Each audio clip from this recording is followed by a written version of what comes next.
ప్రియమైన దేవుని పిల్లలారా, మీ అందరికీ వందనాలు తెలియజేస్తున్నాను. ఈరోజు కొన్ని మాటలు మనం జ్ఞాపకం చేసుకుంటాము. ముఖ్యంగా బైబిల్లో యెషయా గ్రంథం 1వ అధ్యాయం 28 వచ్చింది. 1వ అధ్యాయం 28 వచ్చింది. యెషయా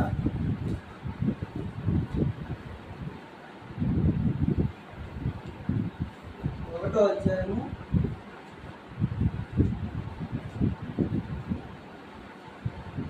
28 వచ్చింది.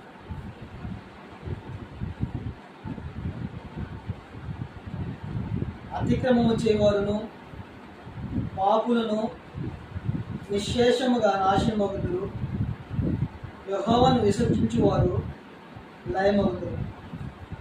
ఇక్కడ పాపము అన్నారు. దేవుడు ప్రపంచంలో ఉన్న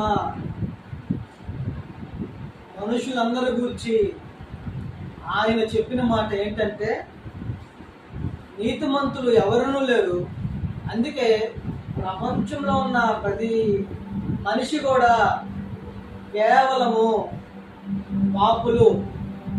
అయితే ఈ పాపులు ఎవరు అని అంటే కేవలము అతిక్రమము చేయవారు. అతిక్రమము చేయవారు ఎవరయ్యారంటే దేవుని పిల్లలు. దేవుని పిల్లలు ఈ ప్రపంచంలో ముస్లిమ్స్ ఉన్నారు, హిందూస్ ఉన్నారు, బౌద్ధులు ఉన్నారు, క్రైస్తవులు ఉన్నారు, చాలా తెగలు కూడా ఉన్నాయి. అయితే కేవలం అందరూ కూడా అతిక్రమము చేయవారు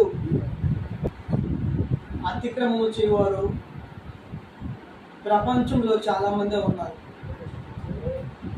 అయితే కేవలం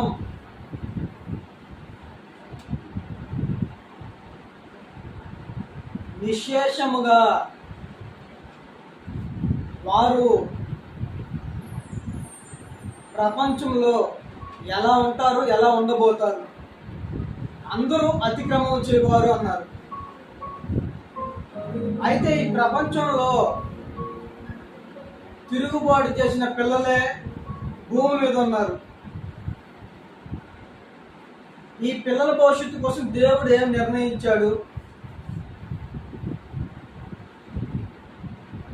కలువరి శిలువలో ప్రాణం పెట్టింది యేసుక్రీస్తు వారు మాత్రమే. ఎవరి కోసం? ప్రపంచ జనాభా భవిష్యత్తు కోసం. అయితే ఈనాడు మనతో పాటు ఉన్న సహోదరులు, బంధువులు, స్నేహితులు,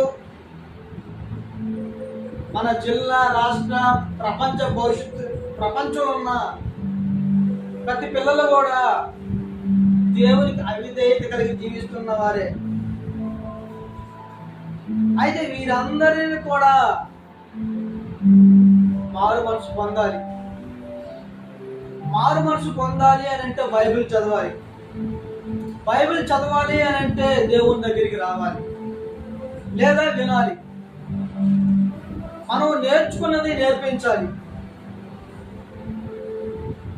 ఇతరులకు ప్రకటించాలి.